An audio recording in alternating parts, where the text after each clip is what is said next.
Atenção porque vai começar a aula de História.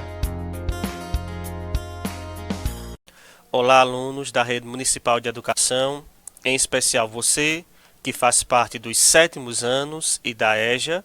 Eu sou o professor Adriano e hoje nós teremos mais uma aula de História, a aula número 14. Então contamos com a sua colaboração.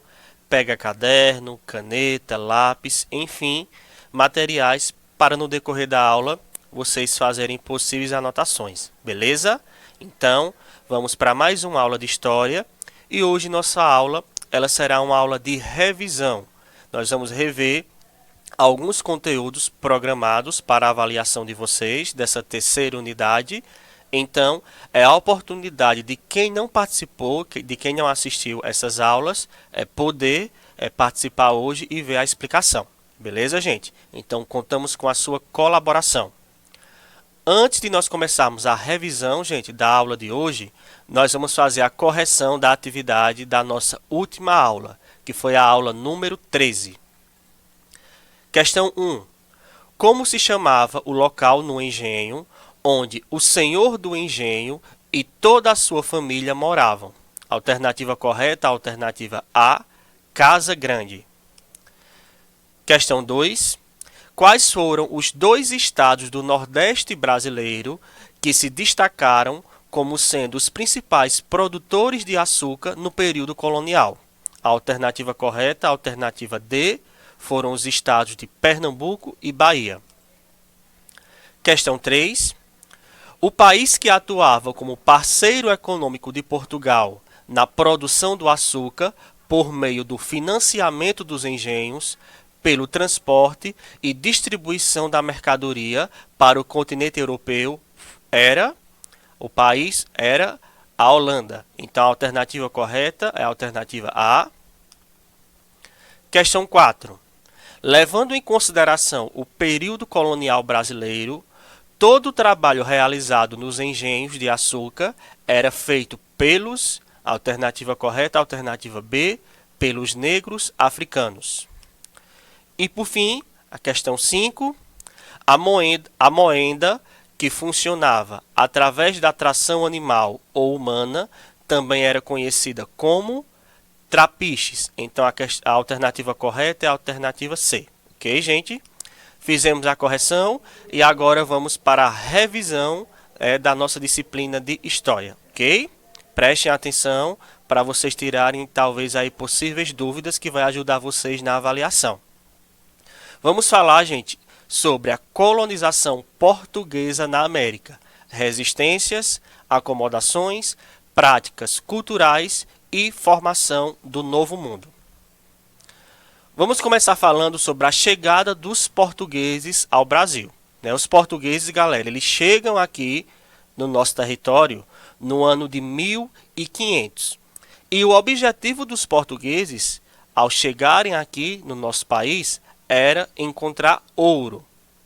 Só que, a princípio, os portugueses eles não encontraram ouro.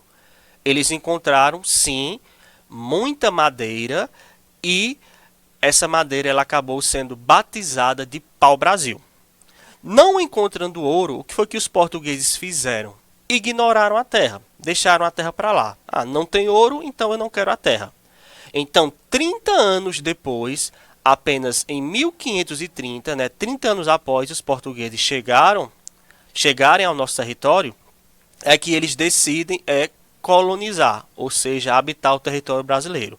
Então, os portugueses eles só começam a colonizar em 1530 porque eles estavam com medo de que outros países pegassem as terras. Então, por isso que em 1530 eles decidem habitar a região. Okay? Então, se vocês observarem, foram 30 anos de diferença, da chegada em 1500 até a colonização em 1530. Okay? Vamos falar agora sobre o ciclo do pau-brasil. Os portugueses, não tendo encontrado o tão sonhado ouro, o tão buscado ouro, então eles decidem explorar aquela madeira avermelhada chamada de pau-brasil. Então, os portugueses eles começam a derrubar o pau-brasil E o pau-brasil, essa madeira, ela era enviada para a Europa, onde lá no solo europeu seria transformada a madeira em tinta para tingir os tecidos. Então, foi a forma que Portugal encontrou de lucrar aqui no nosso território, já que eles não encontraram o tão buscado ouro. Vamos falar agora sobre a exploração indígena no Brasil. O trabalho de extração do pau-brasil, gente, ele era feito majoritariamente pelo índio. Então você não encontrar português carregando, derrubando o pau-brasil. Quem fazia todo esse trabalho eram os nativos, os indígenas. Em troca do trabalho dos índios, os portugueses eles davam espelhos, perfumes, machados e roupas.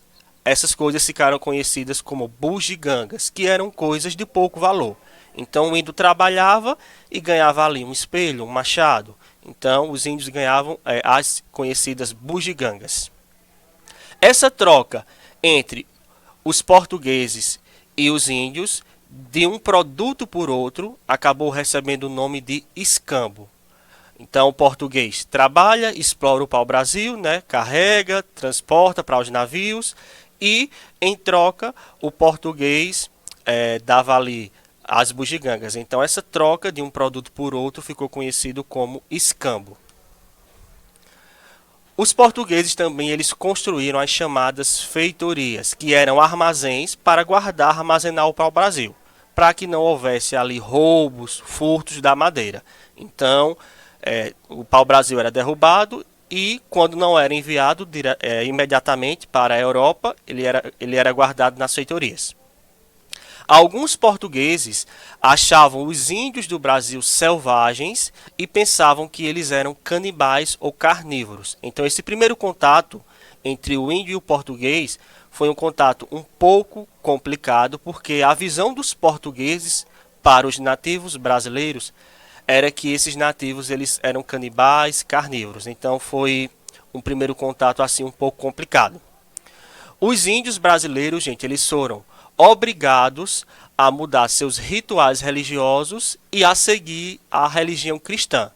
Os portugueses obrigaram os indígenas a seguir a religião cristã. Eles foram impostos a mudar de religião e não só mudar de religião, mudar o idioma também.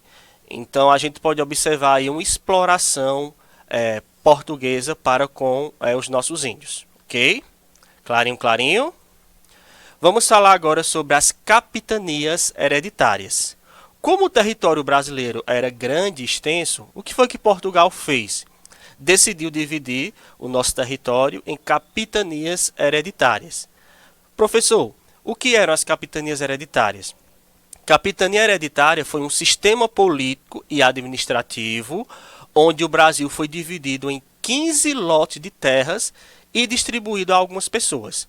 Então, para desenvolver, para colonizar o nosso território, então Portugal pegou, dividiu o território em 15 lotes de terras e deu esse território a alguns portugueses. Aquele português que recebia o lote de terra, ele era chamado de donatário. Então caberia ao donatário desenvolver, colonizar, habitar aquele lote de terra. Se o donatário ele quisesse, ele poderia pegar o seu lote de terra, sua capitania hereditária, e ainda dividir com outra pessoa. Isso aí se chamava sesmarias. Então o donatário ele não tem condições ou ele não quer desenvolver a capitania sozinho. Então ele pega parte da sua capitania e dá para outra pessoa, que é a chamada sesmarias, ok? Uma observação importante: de todas as 15 capitanias hereditárias existentes no Brasil, apenas 2 conseguiram prosperar. São Vicente prosperou com a venda de índios como escravos, e a outra capitania que também conseguiu se desenvolver, teve destaque, foi a de Pernambuco, em virtude da produção de açúcar nos engenhos. Então, das 15 capitanias, apenas 2 prosperaram, São Vicente e Pernambuco.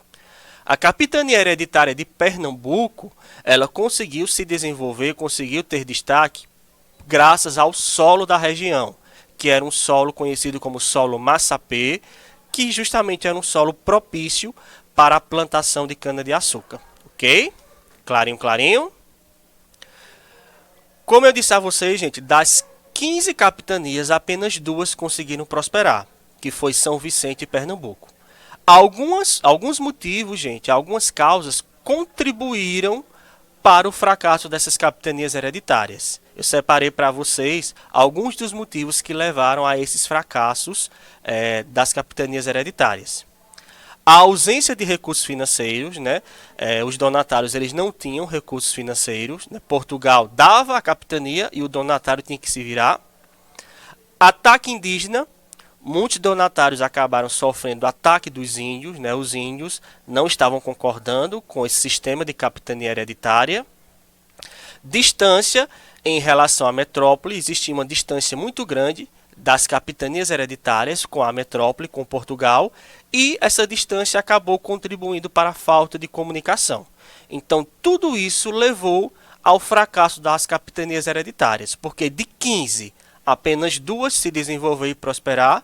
Então, realmente, esse sistema de capitania hereditária foi um fracasso para a metrópole, para Portugal. Vendo que o sistema de capitania hereditária tinha fracassado, que Portugal faz? Cria o governo geral. Então, Portugal decide enviar para o Brasil governadores gerais. Qual o objetivo desses governadores gerais vir de Portugal para o Brasil? Fiscalizar a colonização das capitanias, promover o desenvolvimento da capitania hereditária e protegê-las contra os ataques dos índios. Então, Portugal decide enviar governadores gerais para ajudar no desenvolvimento das capitanias hereditárias. A missão de desenvolver o território, as capitanias hereditárias, coube a esses 3 governadores gerais, o Tomé de Souza, o Duarte da Costa e o Mendes Sá. Então, esses 3 governadores gerais saíram de Portugal para o Brasil com esse objetivo, de tentar desenvolver, né, de tentar promover ali a colonização e o desenvolvimento das capitanias hereditárias, tendo em vista que esse sistema de capitania hereditária fracassou.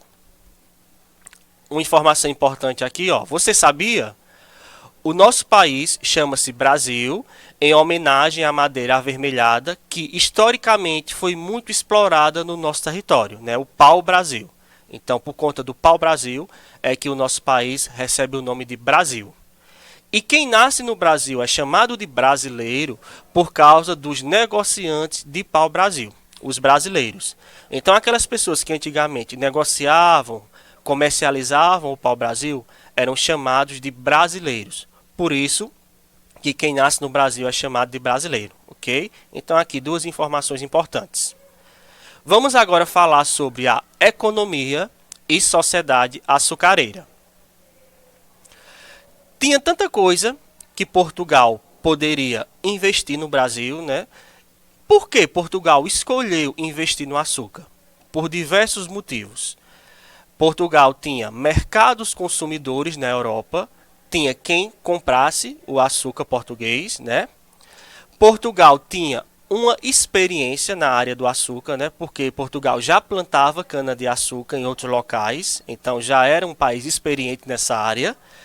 E também o solo brasileiro, né, com destaque para o Nordeste, era um solo propício para a plantação, como eu disse a vocês, da cana-de-açúcar, que era o solo massapê. E também as condições climáticas da região Nordeste era boa para a plantação da cana-de-açúcar, que era um clima quente e úmido. Então, tudo isso aí fez com que Portugal optasse em investir aqui no nosso território, né, na colônia, no açúcar. Ok? Clarinho, clarinho.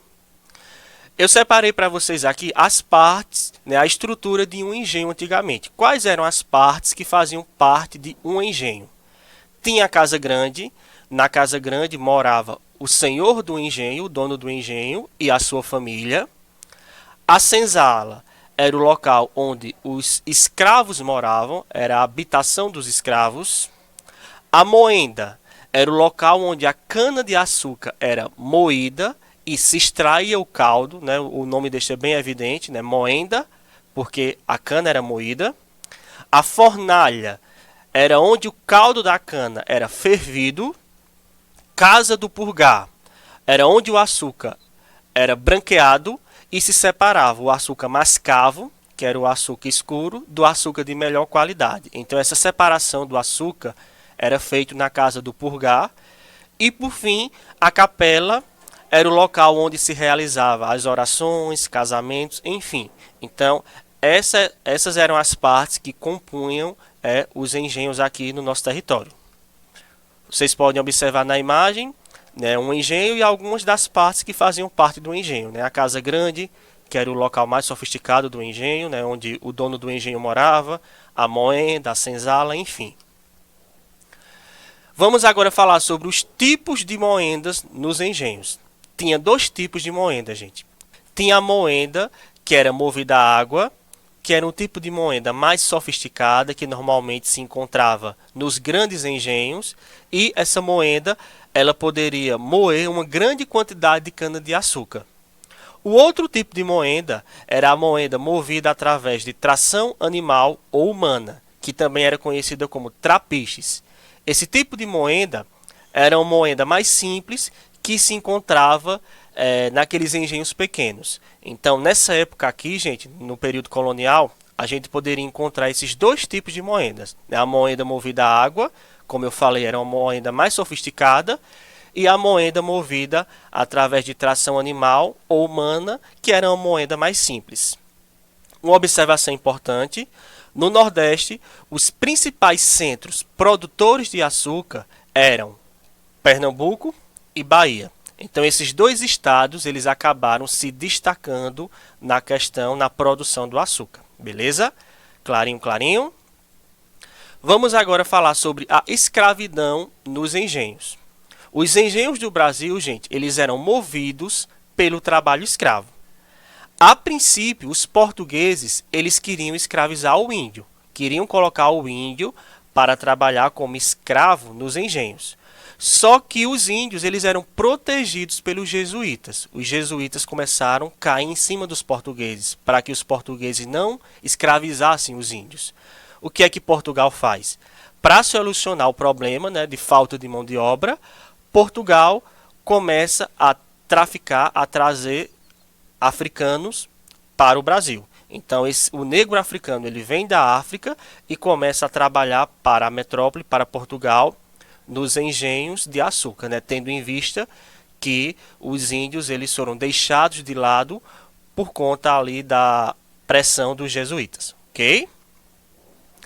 Vamos agora falar sobre o declínio da economia açucareira. O que foi que levou a esse declínio, a essa decaída da economia açucareira? Quais foram os motivos? Um dos motivos foi a expulsão dos holandeses do Brasil. Os holandeses eles foram expulsos do nosso país e os holandeses eles financiavam a instalação dos engenhos.